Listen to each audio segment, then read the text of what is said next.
Bonjour et bienvenue dans l'univers de la gestion avec Inseco. Nous sommes ensemble aujourd'hui pour ce webinaire consacré aux indicateurs de performance avec Sage BI Reporting et Sage Batigest, donc une durée d'une vingtaine de minutes. Je suis Jean-Philippe Homer, directeur technique Inseco. J'ai le plaisir donc d'être avec vous pour une vingtaine de minutes.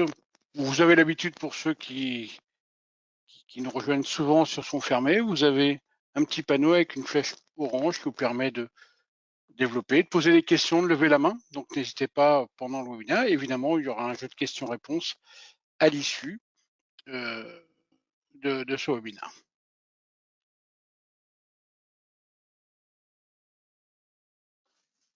Même chose à l'issue du webinaire. On répondra de toute façon à vos questions s'il y en a pendant le webinaire ou à la fin. Donc le thème du jour, c'est les indicateurs de performance avec Sage Batigest et Sage BI Reporting. Alors pour accompagner ça, on a mis à disposition sur notre site internet, je vous montrerai à l'issue du webinaire comment on y accède, comment on le télécharge gratuitement, simplement et rapidement, ce livre blanc sur les indicateurs de performance dans le domaine du BTP. Donc c'est vraiment un livre blanc qui parle de ce sujet-là exclusivement. Vous pourrez aussi visualiser les autres livres blancs toujours disponibles gratuitement sur notre site internet, mais je vous donnerai l'adresse à l'issue du webinaire. Qu'est-ce que dit ce livre blanc? On dit pourquoi est-ce qu'on utilise les indicateurs de performance, les tableaux de bord, le BI pour Business Intelligence. Bon, il y a plusieurs façons de nommer les choses, mais majoritairement, vous nous dites que ce que vous souhaitez, c'est besoin de se rassurer en anticipant les problèmes. Et pour les anticiper, il faut être capable d'analyser les informations. Et à partir de l'analyse d'informations, on va pouvoir agir, intervenir sur le quotidien, sur l'avenir. Donc là, on est vraiment dans l'analyse du passé et l'anticipation de l'avenir. Donc, je ne vais pas refaire ici le livre blanc, je vous laisserai le télécharger et rentrer dans le détail du livre blanc. Donc, c'est le pourquoi. Les indicateurs, dans le domaine du BTP, on a tous l'habitude d'avoir effectivement des indicateurs de gestion de chantier. Donc là, effectivement, on a quelque chose de très standard, de très habituel là-dessus. On va parler, on va être de plus en plus effectivement sur des indicateurs qualitatifs, efficacité de travaux, mais aussi des indicateurs RH. Donc évidemment, la main-d'œuvre liée au chantier, on la retrouvera toujours, mais on va pouvoir avoir des indicateurs RH différents, voire RSE, sur la responsabilité sociale et environnementale. Donc là, je passe rapidement le pourquoi, le comment et le type d'indicateur, pour après être vraiment dans le concret et vous montrer avec Sage Batigest et BI comment ça se passe. Le comment calculer, vous avez l'habitude, pour ceux qui travaillent avec nous depuis longtemps, on part souvent de la fin pour construire le début. Donc effectivement, c'est qu'est-ce qu'on veut analyser à la fin. Et en fonction de ça, il faut construire le début pour avoir à minima les informations nécessaires à la fin. Donc ça, c'est vraiment le point clé et ça va être un des éléments qui change aujourd'hui et pourquoi on a souhaité faire un focus particulier sur les indicateurs Batigest et BI Reporting Sage, parce qu'il y a des évolutions vraiment notoires sur les dernières versions, sur la dernière version. Donc là, avoir des objectifs bien précis, bien les calculer, ça c'est l'outil qui va le faire, et le faire parler aux indicateurs. Évidemment, un même indicateur pour deux personnes différentes pour avoir une lisibilité assez différente pour l'un et pour l'autre. Pourquoi? Parce que les personnes sont différentes, leur œil n'est pas le même, leur vision des choses n'est pas la même et leur objectif n'est peut-être pas le même, donc ou les mêmes. Donc là, effectivement, il faut bien s'attacher quand on dit définir les objectifs. C'est encore quelle personne, c'est quoi ses objectifs à lui, et si c'est des objectifs partagés, d'être capable effectivement d'avoir un tableau qui bénéficie d'une lisibilité maximale pour chacun. Si on passe de la théorie à la pratique, je vous propose 2 axes. On va parler de suivi de chantier, tout à fait classique, et de main d'œuvre.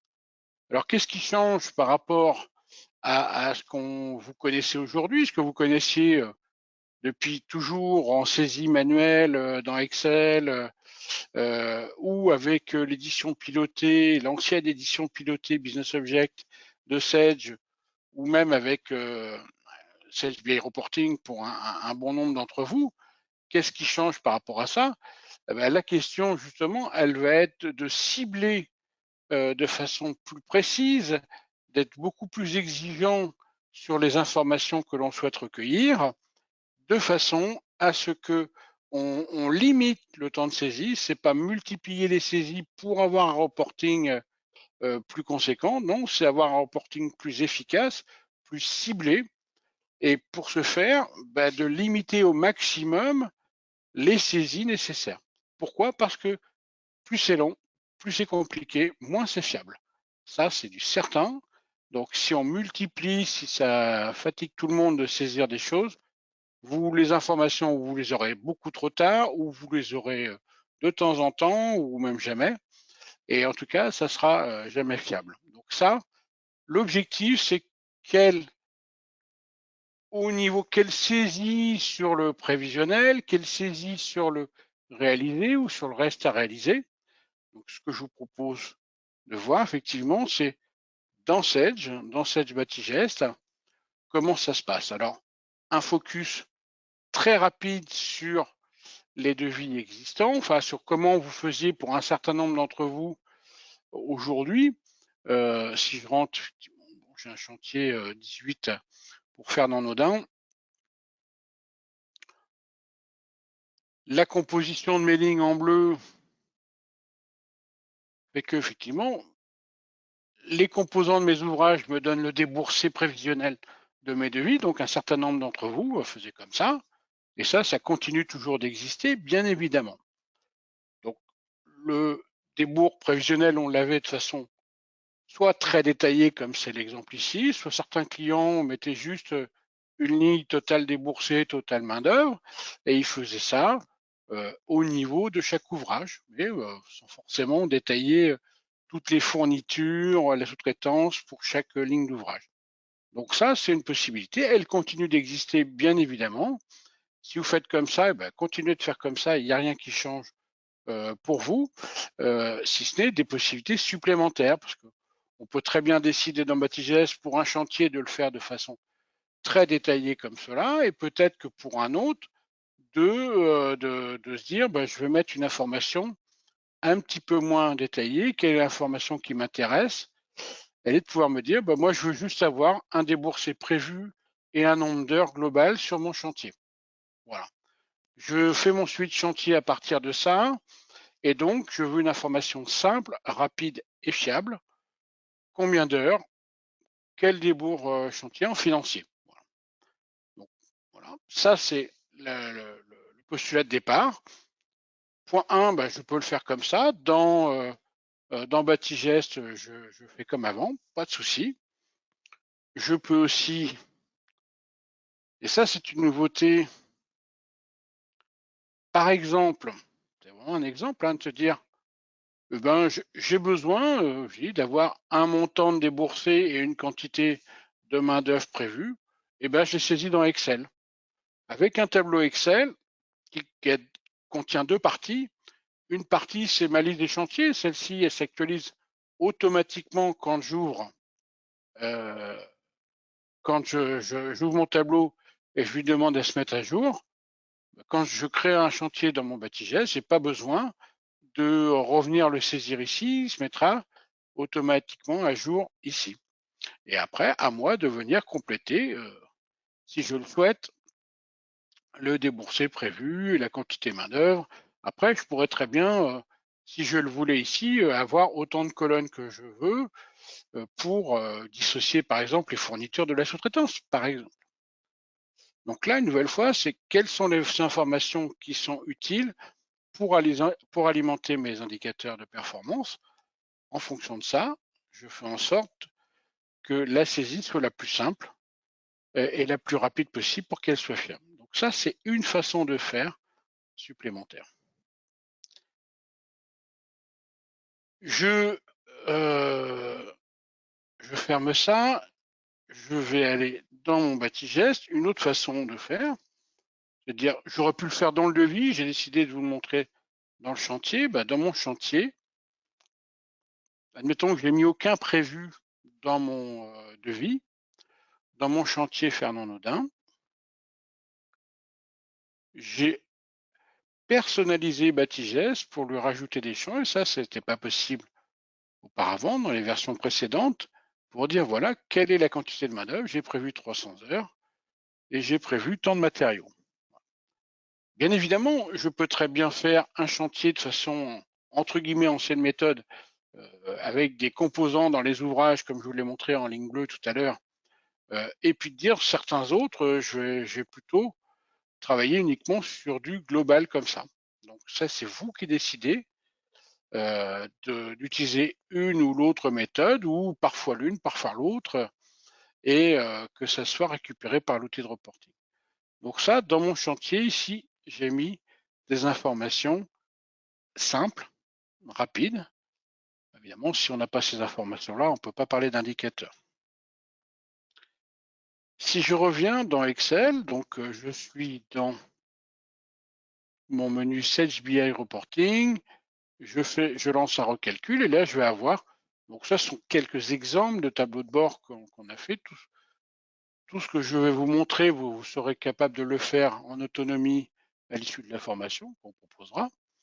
Voilà, bon, tableau de bord très très classique où je vais analyser mes chantiers, j'ai les noms des clients, les codes chantiers, le temps prévu réalisé, l'écart, même chose sur les déboursés. Si j'ai dépensé plus que ce que j'avais prévu, eh ben c'est en rouge. Et puis j'ai une petite humeur, un petit smiley ici sur la droite. Et le petit bonhomme, il est vert, il est content, ou sinon il est rouge et il n'est pas content. Bon, ça, je suis dans Excel. Pour ceux qui ne connaissent pas encore Sage BI Reporting, je suis dans Excel. Donc, tout ce que je connais d'Excel, les filtres, ici, tout ça, je suis dans Excel. Je n'ai pas besoin d'avoir niveau 2, 3, 4, 5 d'Excel. Une connaissance hyper limitée d'Excel permet d'utiliser ça. Les mises en forme de tableaux, etc. Voilà, on est dans de l'Excel standard. Je dirais même jusqu'à ici les mises en forme conditionnelles d'Excel qui dit voilà, si c'est inférieur à 0, ben, je le mets en rouge, etc. Voilà, ou je mets un petit smiley voilà, qui fait la tête ou qui est content. Donc des choses très simples. Là, on est un tableau de bord extrêmement simple. Je le rappelle, une fois qu'il est fait, ben, je n'ai plus qu'à l'actualiser. Donc je le crée une seule fois et après il est actualisé. On est bien dans un fichier XLSX, tout en haut, on voit SBR pour Sage Business Reporting Batigest, c'est du fichier Excel standard. Donc je pourrais imprimer, envoyer par PDF, envoyer en Excel, etc. C'est du standard. Donc là, je suis sur un tableau très simple mais habituel. Pour des raisons, je souhaite analyser un petit peu plus en profondeur mon chantier. Et je vais dire, voilà, je vais aller chercher mon chantier 018. Il suffit que je double-clique, par exemple, sur le code du chantier et il m'ouvre la liste de mes chantiers en temps réel de Batigest. Tel qu'est construit effectivement le tableau, j'ai décidé de rappeler déjà un petit peu qui était le client, l'adresse, l'état du chantier, et sur la partie base, du prévu, du réalisé, sur mes fournitures, la main-d'œuvre, le matériel, la sous-traitance, etc. Je vois que j'ai 18 440 € à facturer, que j'ai rien encore facturé. Donc taux de facturation 0%. Alors on voit qu'ici, c'est une simple formule de calcul, très bête, c'est l'Excel. Il n'y a pas besoin d'être niveau 2, 3, 4, 5. Et ici, je vois que j'ai fait aucune facture sur la partie basse pour ce chantier-là. Sur la partie haute, j'ai demandé à avoir une synthèse du déboursé. Donc, je sais déjà qu'entre mon déboursé fourniture et main-d'œuvre, j'ai dépensé plus que ce que j'avais prévu. Par contre, ici, alors je vais le recalculer comme ça. Bon, je ne l'avais pas mis à jour encore.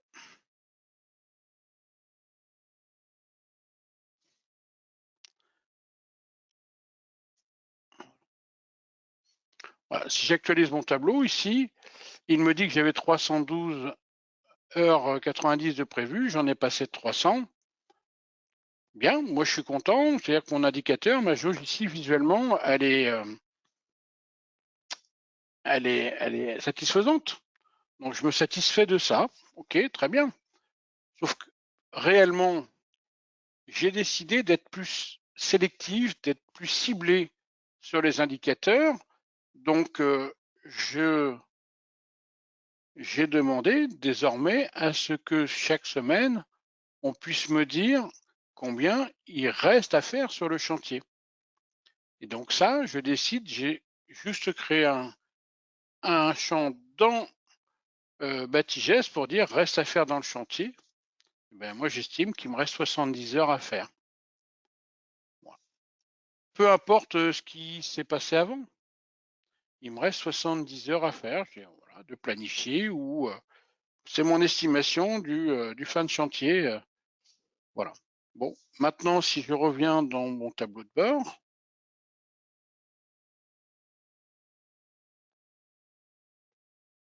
et que j'actualise, là, effectivement, je retrouve, vous voyez, en temps réel, l'information que, non, avant, tout à l'heure, tout était vert, ma jauge, elle était toute verte. Maintenant, je suis plutôt dans le rouge parce que le réalisé, je suis toujours à 300 heures de prévu sur 312 prévus. Mais si j'ajoute les 70, évidemment, je suis en dehors des clous. Donc, vous voyez, sur cette méthode-là, l'idée était de se dire, j'estime que si je n'ai pas mon reste à faire, je pense que tout va bien, alors qu'en fin de compte, tout ne va pas bien. Et que déjà, il y a de fortes chances que je sois en dépassement. Donc, sur ma capacité d'anticipation, si je n'ai pas cette information-là, je vais dans le mur. Je vais attendre de commencer à dépasser pour me dire, ah bah oui, mais ça, j'ai un problème. Donc, l'idée était de se dire, d'une façon simple, je limite au maximum les saisies à ce que je veux anticiper derrière. Voilà. Peut-être que pour mon chantier, j'ai peut-être pas besoin dans l'analyse de mon chantier d'un point de vue reporting et financier, est-ce que j'ai besoin de savoir combien de mètres carrés de placo, de rails, etc. J'ai prévu, peut-être pas.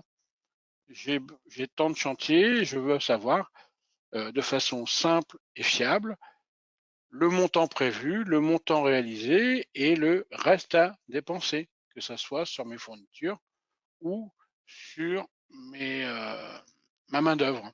Donc ça, c'est vraiment ce qui va différencier par rapport aux anciennes versions de SetchBI et de Batigest, cette capacité de personnaliser le logiciel, ou même en dehors du logiciel, on a vu dans Excel tout à l'heure, puisque mon reste à réaliser, je pourrais tout à fait le mettre dans un fichier Excel avec toute la liste des chantiers. J'ai une seule quantité, donc je peux très bien avoir à mes conducs chacun sa liste Excel et me donne à jour toutes les semaines le reste à faire. C'est une possibilité. On voit très bien que sur la jauge Excel ou sur le tableau ici, par exemple, l'information, elle bascule automatiquement de quelque chose de positif à quelque chose où je suis en situation d'alerte et donc d'anticipation. Donc là, on est dans le premier cas du suivi de chantier. Le deuxième cas au niveau main-d'œuvre, donc bien évidemment, on a l'habitude de ce type de tableau-là, que vous allez transmettre soit à votre collègue qui utilise Sedge Pay ou Sedge Business Cloud Pay, les dernières générations de Pay, Sedge, évidemment. Donc, vous avez cette possibilité-là. Les heures, évidemment, ont été saisies soit dans Batigest, soit dans Alobis, qui est la solution aussi qui permet aux collaborateurs de saisir en mode déporté leurs heures. Après, c'est validé dans Batigest, bien sûr. Mais donc ça, que ce soit en interne ou en externe, parce que c'est votre expert comptable qui fait les payes, bon, vous lui fournissez et vous lui transmettez ce type de tableau. Donc ça, c'est habituel, ça ne change pas, ça continue d'exister, il faut bien fournir l'information. On est vraiment sur de la partie RH, mais main-d'œuvre, chantier. Voilà. L'idée, c'est de se dire, on a besoin d'autres indicateurs. Déjà, légalement, il y a des obligations sur les indicateurs sur l'égalité femmes-hommes, par exemple. Donc là, on a besoin de produire des tableaux. Autant le chantier, il n'y a pas d'obligation légale que sur l'égalité femmes-hommes, c'en est une. Donc, on peut se servir effectivement de Batigest et de BI Reporting pour être capable d'éditer des tableaux de bord à tout niveau. Donc, premier sur voilà, les pourcentages entre les femmes et les hommes, par exemple, sur le niveau de qualification. Tout ça, ce sont des exemples.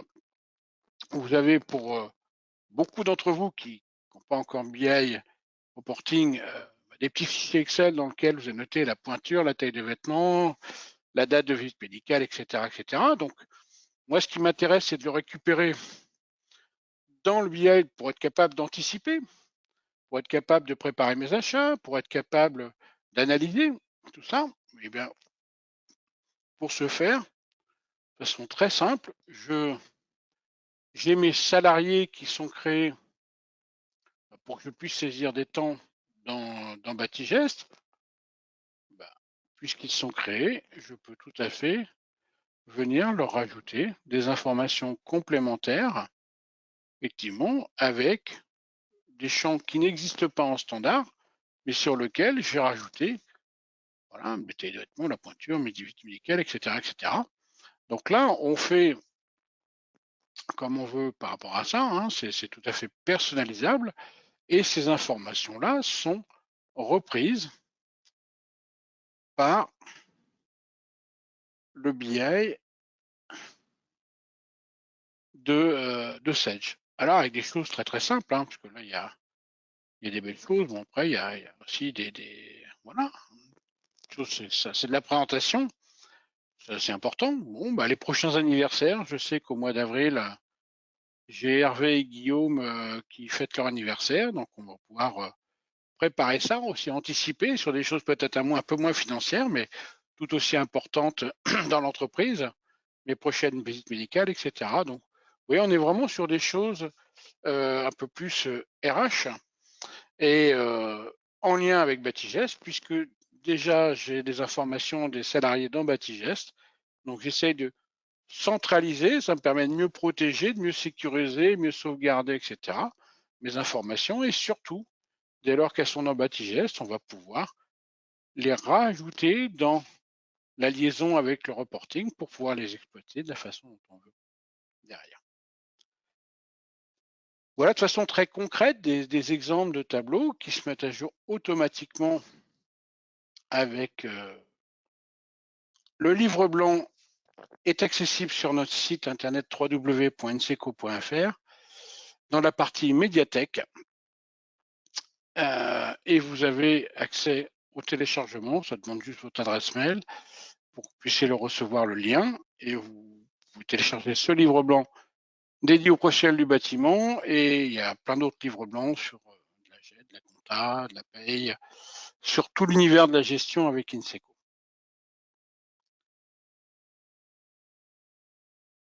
Alors, j'ai eu quelques questions pendant le webinaire sur Sandrine qui demande si on peut donner accès uniquement à certains conduits ou en lecture uniquement. Oui, on peut évidemment. Dans l'outil de reporting, je ne vous l'ai pas montré, j'étais déjà connecté moi, mais quand on se connecte, on met un login mot de passe. Donc ce login mot de passe-là peut permettre de gérer des droits au champ près, c'est-à-dire je peux très bien dire j'ai plusieurs sociétés, et telle personne, tel login mot de passe peut accéder à une société ou à une autre, ou accéder au baptême d'une société mais pas à la compta, ou au baptême sur les achats mais pas sur les ventes, ou inversement, ou à uniquement certaines données, elle peut peut-être accéder aux suites chantier, mais pas à la facturation. Donc ça est extrêmement personnalisable. On va même beaucoup plus loin que les droits d'Ansedge, Baptigest. Voilà, on est au champ près. Donc là, d'un point de vue sécurité, c'est tout à fait satisfaisant. Pour l'accès par les chargés d'affaires, par les conduits, on a aussi possibilité, est-ce qu'effectivement, il y a des versions en lecture seule qui existent et qui permettent de partager de l'information. Donc, le tableau, il est construit. Soit après, je donne une licence de consultation et les gens vont pouvoir y accéder autant de fois qu'ils veulent dans la journée.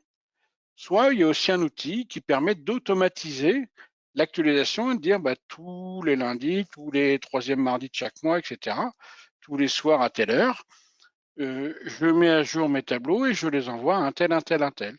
Sachant, par exemple, chaque conduite ne pourrait ne recevoir que les chantiers auxquels il est rattaché. Donc ça, c'est une possibilité aussi de diffuser de l'information de façon très simple.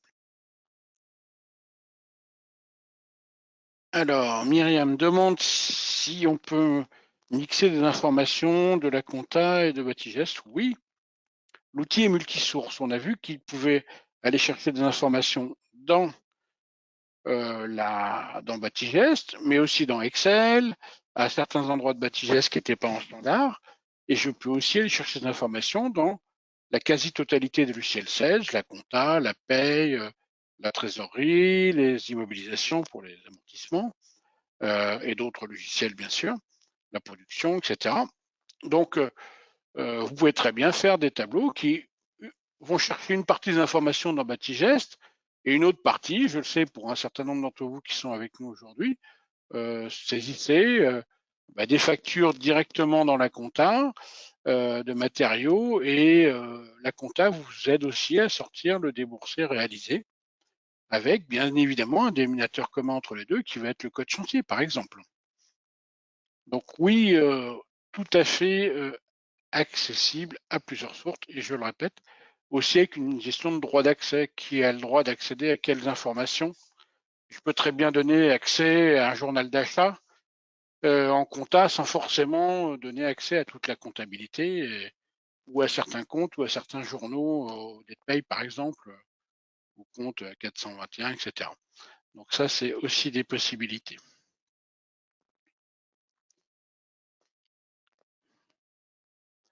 Alors Jean-Luc, peut-être un problème de connexion tout à l'heure, demande effectivement quel niveau il faut avoir dans Excel. Je l'ai dit, il n'y a absolument pas besoin d'être... si vous savez faire des additions, des soustractions dans Excel, c'est suffisant pour savoir faire la formation, à l'issue de la formation, pour savoir faire tout ce que je vous ai montré pendant cette présentation. Évidemment, plus vous êtes à l'aise dans Excel, plus vous irez loin, mais là on parle vraiment de présentation, hein, effectivement ce que je vous montre à l'écran. Bon, mais après c'est plus de la décoration, hein, mais j'ai fait un graphique et puis après je fais le choix de mettre voilà, pour que ça soit un petit peu joli, des petites choses comme ça. Bon, c'est de la présentation. Est-ce que c'est de la compétence Excel ou autre chose? Je ne sais pas. Mais en tout cas, rassurez-vous, vraiment, on forme des gens qui sont d'un niveau extrêmement simple sur Excel, mais tout à fait suffisant pour exploiter ça. Je ne vois pas d'autres questions. Au nom de toutes les équipes d'INSECO et du groupe Alture MT, sur l'ensemble de nos agences ici, il me reste à vous remercier de votre participation et je vous dis à très bientôt pour une nouvelle session des webinaires Comprendre et agir. Au revoir.